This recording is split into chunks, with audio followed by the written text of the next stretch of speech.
ঢাকা আন্তর্জাতিক বাণিজ্য মেলার মাঝামাঝি সময়ে এসে পণ্য কেনার প্রতি বেশি মনোযোগী ক্রেতারা। বর্তমান পরিস্থিতি জানাতে মেলা প্রাঙ্গণে আছেন সহকর্মী উম্মে হানি। সরাসরি যাচ্ছি তার কাছে।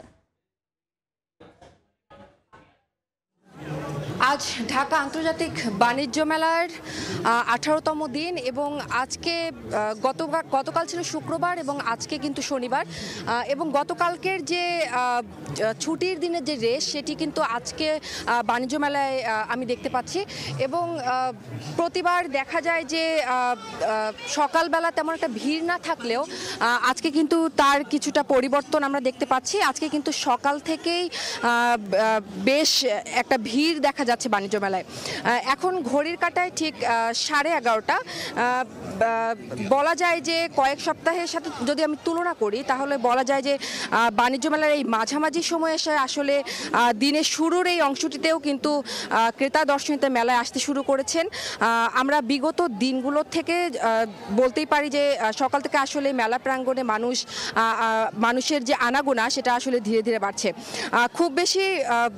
এবং যদি বলি যে সকালবেলাতে আসলে বাণিজ্য মেলাতে এসেছেন এমনটাই বলছিলেন ক্রেতারা। অনেকে এও বলছিলেন যে দুপুরের পর আসলে যে ভিড়টা থাকে সেটি আসলে এড়াতেই তারা সকালের দিকটাকেই বেছে নিয়েছেন। এদিকে মেলা প্রাঙ্গণ খুলে দিলেও কিন্তু এখনও আমরা দেখেছি যে বিভিন্ন স্টল এবং প্যাভিলিয়নগুলো তাদের যে আজকের সারা দিনের যে কর্মব্যস্ততা সেটির আসলে প্রস্তুতি নিচ্ছেন এবং কিছু কিছু স্টল কিন্তু এখনও সেভাবে খোলেনি এবং পুরো মেলা প্রাঙ্গণে এখন কিন্তু চলছে ধোয়া মোছার কাজ এবং সারাদিনের ব্যস্ততার আসলে প্রস্তুতিই কিন্তু এটি।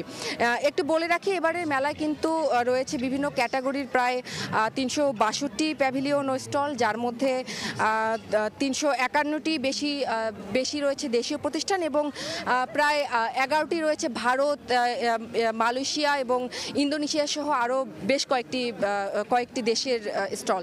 এবং শুক্রবারের যে রেস সেটি কিন্তু আজকেও বাণিজ্য মেলায় রয়েছে এবং সকাল থেকেই পুরো মেলা প্রাঙ্গণ আসলে মানুষের আনাগোনায় মুখর হয়ে উঠেছে এবং বিক্রেতারা বলছেন যে আসলে যত দিন যাচ্ছে মেলার বিক্রিও ততটা বাড়ছে এবং আজকেও তারা আশাবাদী। এই ছিল আমার কাছে আন্তর্জাতিক বাণিজ্য মেলা থেকে সর্বশেষ। ঢাকা আন্তর্জাতিক বাণিজ্য মেলা থেকে সরাসরি যুক্ত ছিলেন রিপোর্টার উম্মে হানি।